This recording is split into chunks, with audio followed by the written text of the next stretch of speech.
Cahit Sıtkı Tarancı desem ki.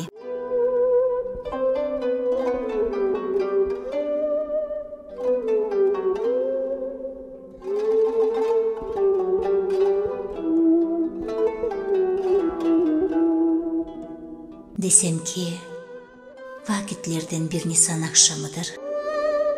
Rüzgarların en ferahlatıcısı senden esiyor. Sende seyrediyorum denizlerin en mavisini. Ormanların en kuytusunu sende görmekteyim. Senden kopardım çiçeklerin en solmazını.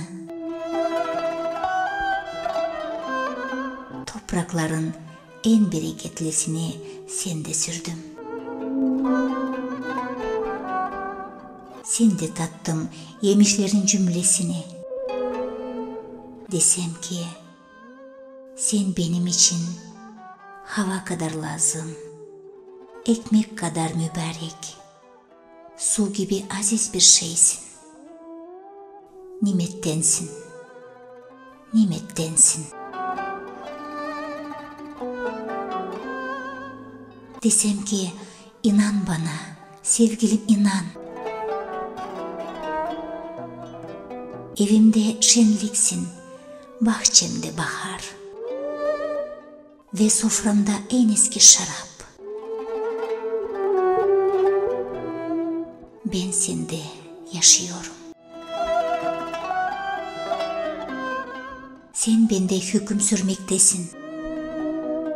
Bırak ben söyleyeyim güzelliğini, rüzgarlarla, nehirlerle, kuşlarla beraber.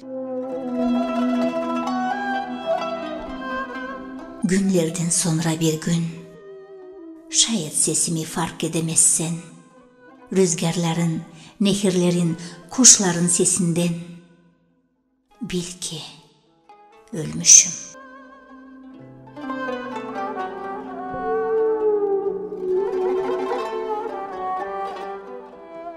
Fakat yine üzülme, müsterih ol.